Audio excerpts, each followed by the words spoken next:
Hello guys, welcome back to programming with Rana Waqas. इस video tutorial के अंदर मैं आपको बताऊंगा कि स्विच स्टेटमेंट प्रोग्रामिंग लैंग्वेज के अंदर क्या होती है। देखो, इफ एल्स में आपको मैंने बताया था कि इफ के अंदर हम कोई कंडीशन लगाते हैं, यहाँ पे कोई कंडीशन लगाते हैं और वो कंडीशन के ट्रू होने पे ये वाला कोड चलता है जो आपने यहाँ पे लिखा होता है। और अगर कंडीशन फॉल्स हो जाती है तो कंडीशन के फॉल्स होने के केस में ये वाला कोड चलता है जो आपने एल्स के अंदर लिखा था। अब मान लीजिए कि आपके पास एक कोड है जिसके अंदर सपोज कि आपने यूजर को ना एक मेन्यू दिखाया। ये देखिएगा जरा, आप कहते हैं press 1 for add. Let's suppose, ये मैं एग्जांपल लेने लगूँ आपको स्विच समझाने के लिए। तो मैं कहता हूँ यहाँ पे प्रेस 2 फॉर सब्ट्रैक्शन। और इसी को हम कॉपी पेस्ट करते हैं यहाँ से। और प्रेस 3 फॉर यहाँ पे आ जाता है मल्टीप्लीकेशन। और यहाँ पे प्रेस 4 फॉर डिवीजन। और उसके बाद यहाँ पे है कि जी आप प्रेस 5 करें for exit from program. Suppose ये हमारे पास एक प्रॉब्लम है। अब आप देखें, अगर यूजर से आपने 1 2 3 4 में से कोई चॉइस प्रिंट करवानी तो आपको एक इंटीजर बनाना पड़ेगा ना, चॉइस का या सिलेक्ट का, इस तरह करके। तो आपने कहा एक चॉइस का इंटीजर बना लो। तो यहाँ पे हम वैल्यू ले लेते हैं चॉइस की।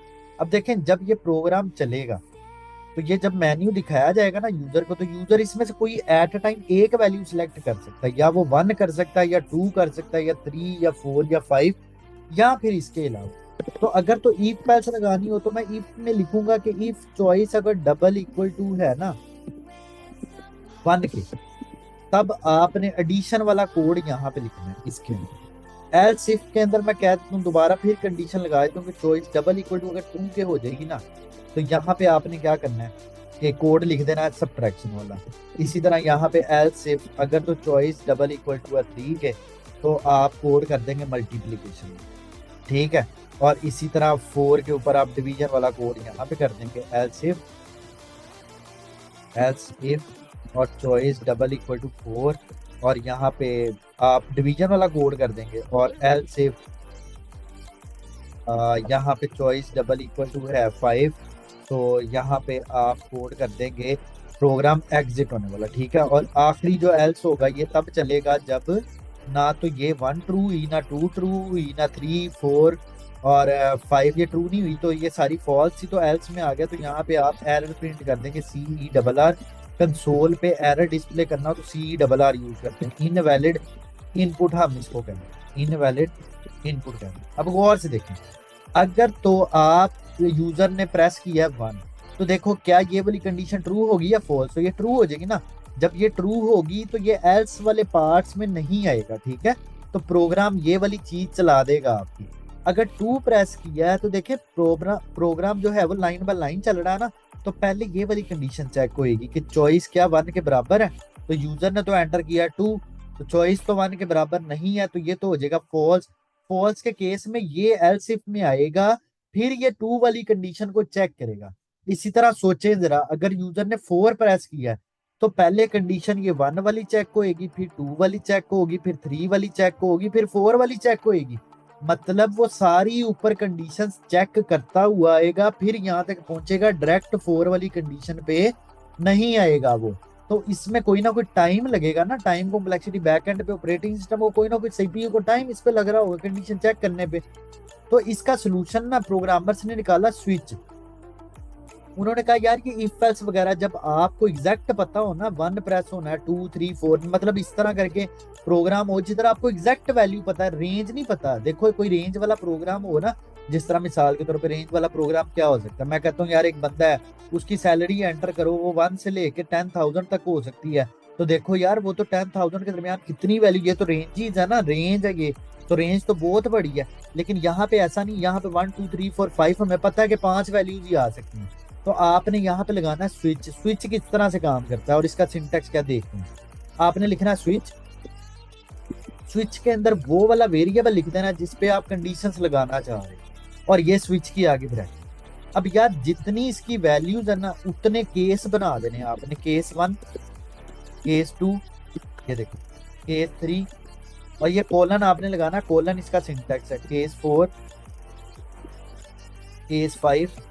अच्छा, अब इन पांचों में से अगर कोई वैल्यू ना आई तो फिर इसका डिफॉल्ट एक केस बनाना, उसका नाम होता है डिफॉल्ट। ये देखो आपने लिख दिया डिफॉल्ट। यार अब जो आप वन पे करवाना चाहते हो ना उसका कोड आपने इस जगह पे लिखना है, इस जगह कोड ऑफ एडिशन।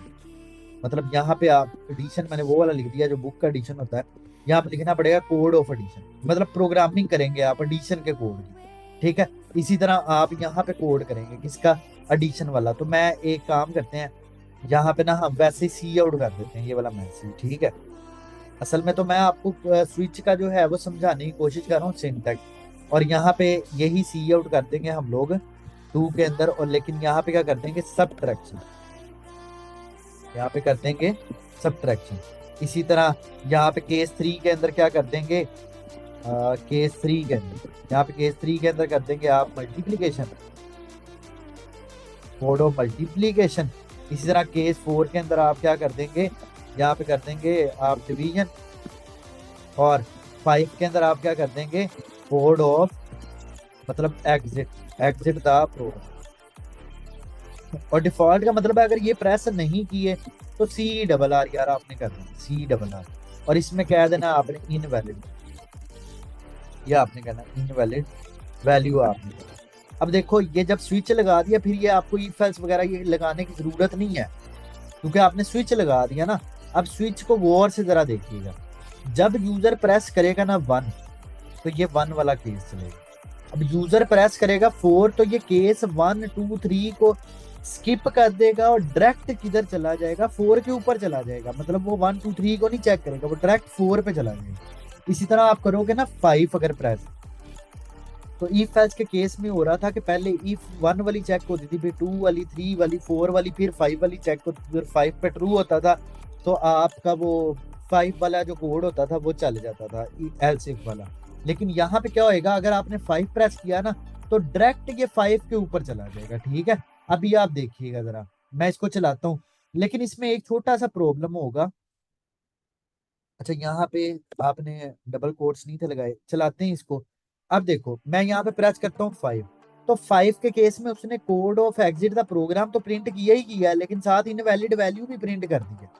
अब प्रॉब्लम क्या है, प्रॉब्लम अभी मैं चलाता हूँ फिर पता लगेगा आपको प्रॉब्लम क्या है। मैंने कहा 2, तो देखो 2 के केस में उसने 2 वाला केस चला के बाकी अगले सारे केस चला दिए। तो यार स्विच का जो है ना सिंटैक्स वो कहता है कि हर केस के बाद ना आपने ब्रेक लगाना है, ताकि केस चल जाए तो वो केस ब्रेक हो जाए, अगला केस ना चले। ये देखो हमें यहाँ पे भी क्या लगाना पड़ेगा, शाबाश ब्रेक लगाना पड़ेगा। तो यहाँ पे भी आपने कर दिया ब्रेक, और इधर भी आपने कर दिया ब्रेक, और उसके बाद इस जगह पे भी आपने कर दिया ब्रेक। अच्छा लास्ट वाले पे ब्रेक लगाने की क्यों नहीं जरूरत, लास्ट वाले पे ब्रेक लगाने की जरूरत इसीलिए नहीं है क्योंकि इसके बाद तो कोई केस है ही नहीं, इसके बाद कोई केस नहीं है, इस वजह से हम ब्रेक लगाने की यहाँ पे जरूरत ही नहीं है। तो यहाँ पे मैंने किया देखो 5, अब देखो सही चल रहा है। फिर दोबारा से चलाते हैं और इसको हम कहते हैं 2, तो वो देखो सिर्फ 2 वाला केस चला, ठीक है।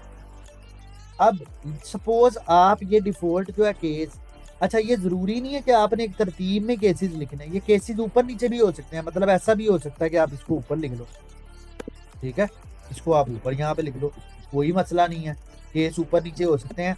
डिपेंड करता है केस के आगे जो वैल्यू लिखी है वो आपने क्या लिखी हुई है, इस पे डिपेंड करता है। ये देखो जरा मैं 3 प्रेस करूंगा तो वो कोड ऑफ मल्टीप्लीकेशन चल जाएगा। ये देखो मैंने 3 प्रेस किया है तो कोड ऑफ मल्टीप्लीकेशन चल गया, ठीक है।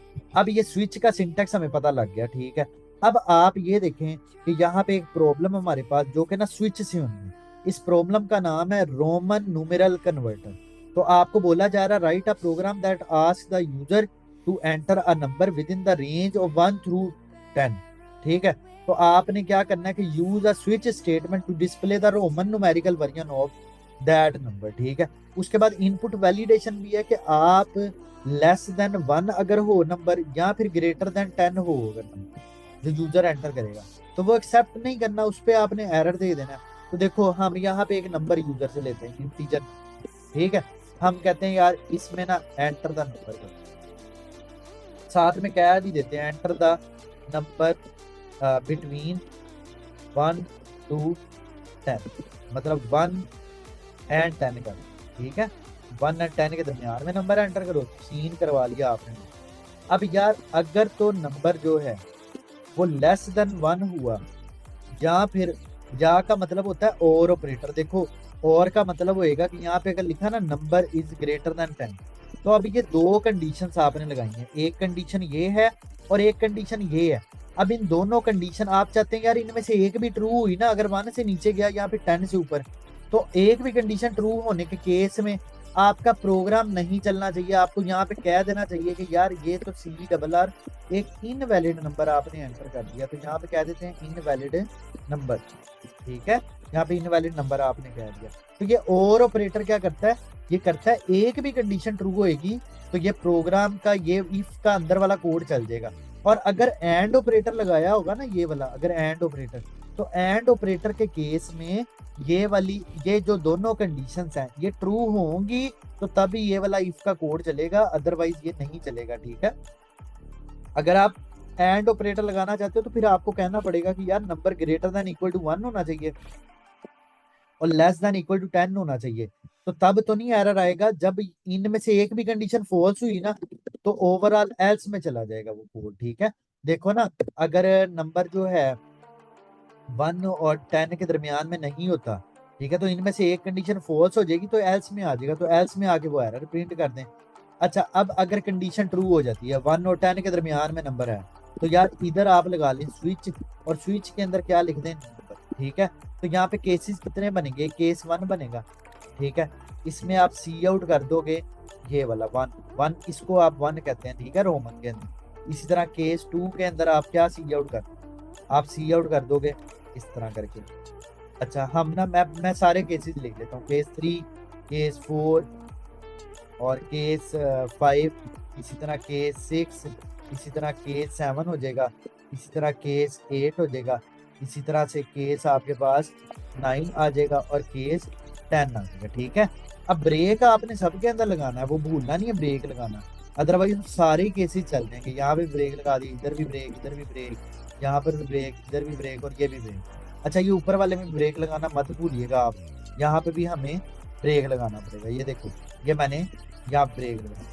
अब सी आउट जो है ना, इसको भी कॉपी पेस्ट कर लेते हैं। यहाँ पे 3 वाले की रोमन क्या होती है, मेरे ख्याल से ये होती है 3 वाले की, और 4 वाले की क्या होती है, 4 वाले की होती है ये, और 5 वाले की होती है ये, और 6 वाले को हम रोमन में लिखते हैं इस तरह से V और I, और 7 को हम लिखते हैं VII, और जो 8 है उसको हम लिखते हैं V और III।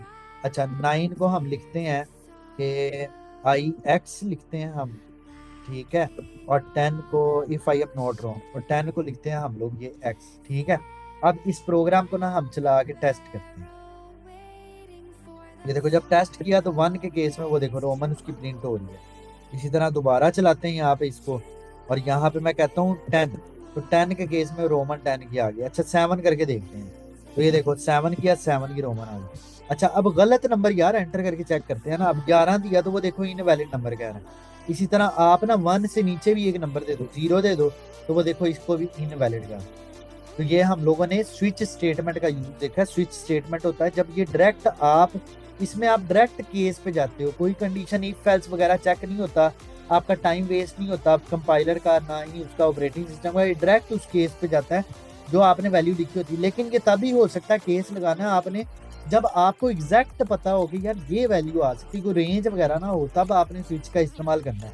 तो यार अगर आपने चैनल को सब्सक्राइब नहीं किया तो आप चैनल को सब्सक्राइब कर लें और बेल आइकन जरूर प्रेस करिएगा। और यार अपने दोस्तों के साथ, अपने जो रिलेटिव्स हैं जिनको प्रोग्रामिंग का शौक है लेकिन उन्हें प्रोग्रामिंग नहीं समझ आती, वो करना चाहते हैं, सॉफ्टवेयर इंजीनियर बनना चाहते हैं, यार उनके साथ ये वीडियोस आप शेयर करो ज़्यादा से ज़्यादा, और वीडियो को लाइक करो। अगर आपका क्वेश्चन है तो आप वीडियो के कमेंट सेक्शन के अंदर यार कर सकते हो। और अगर आपको वीडियो मतलब अच्छी लगती है, आपको मेरे कॉन्सेप्ट समझ आ जाते हैं, तो यार अप्रिशिएट यार करो कमेंट के अंदर, ताकि ना फिर उससे मतलब एक मोटिवेशन मिलती है वीडियो बनाने वाले को, फिर वो ज़्यादा से ज़्यादा वीडियोस बनाता है इस तरह की। तो अल्लाह हाफिज़, टेक केयर, अपना बहुत सारा ख्याल रखिए।